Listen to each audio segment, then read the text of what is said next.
हिंदू धर्म को संसार का सबसे पुराना धर्म कहा जाता है। यही कारण है कि इसे सनातन धर्म कहा गया है। सनातन यानी जो सदा से रहा हो। सदा से रहने का मतलब यह है कि जब सृष्टि की रचना हुई उस समय से लोग इस धर्म को मानते चले आए हैं। इसे देवताओं द्वारा स्थापित धर्म भी माना गया है। गीता में भगवान श्री कृष्ण ने कहा है कि जब जब धर्म की हानि होती है और अधर्म बढ़ता है, तब तब मैं धर्म की पुनर्स्थापना के लिए अवतार लेता हूं। यानी इसे भगवान द्वारा स्थापित और संचालित भी माना गया है। इसे हिंदू धर्म की पहली विशेषता मान सकते हैं, क्योंकि इस धर्म को किसी मनुष्य द्वारा नहीं, बल्कि देवताओं के द्वारा स्थापित और संचालित कहा गया।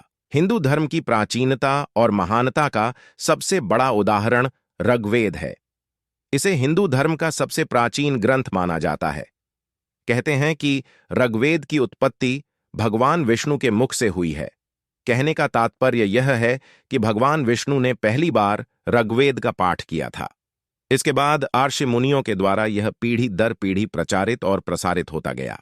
कहते हैं कि करीब 3800 साल पूर्व ऋग्वेद लिखित रूप में आया, जबकि इससे पहले यह एक दूसरे से सुनकर ही प्रचारित होता रहा। हिंदू धर्म के अनुसार भक्त भगवान के द्वार पर यानी मंदिर में किसी भी समय जा सकते हैं। भगवान का ध्यान पूजन करने के लिए समय का कोई बंधन नहीं है। भक्त को जब समय मिले तभी वह अपने आराध्य की उपासना कर सकता है, क्योंकि हिंदू धर्म की मान्यता है कि ईश्वर कण कण में और हर क्षण में हर स्थान पर मौजूद है। स्त्री पुरुष समानता का भाव जैसा हिंदू धर्म में प्रकट होता है, वैसा किसी अन्य धर्म में नहीं है। इसका प्रमाण भगवान शिव का यह अर्धनारीश्वर स्वरूप है। इसी स्वरूप को आधार मानकर हिंदू धर्म में जीवन संगिनी को अर्धांगिनी भी कहा गया है। हिंदू धर्म उल्लास और आनंद का धर्म है।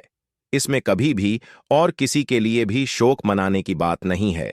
यही वजह है कि हिंदू धर्म में राम कृष्ण के जन्म दिवस को उल्लासपूर्वक मनाया जाता है, लेकिन उनके शरीर त्याग की तिथि तक का कहीं जिक्र नहीं मिलता है।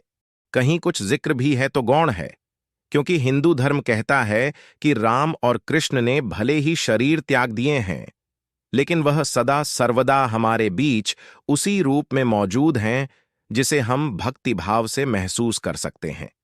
यानी हिंदू धर्म में शोक का कहीं कोई स्थान नहीं है। इस धर्म में अध्यात्म और संन्यास के साथ ही धनार्जन को भी खूब महत्व दिया गया है। यानी ऐसा नहीं है कि आप अध्यात्म के लिए घर द्वार छोड़कर सन्यासी बन जाएं, बल्कि यह धर्म कहता है कि हर चीज का एक समय निर्धारित है।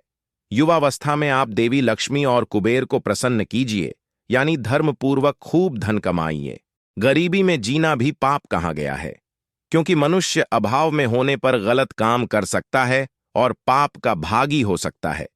इसलिए कहा गया है कि धन कमाओ और पाप से बचो। लेकिन युवावस्था ढलते ही मोह माया को त्याग कर अध्यात्म और सन्यास की राह पर चल पड़ो।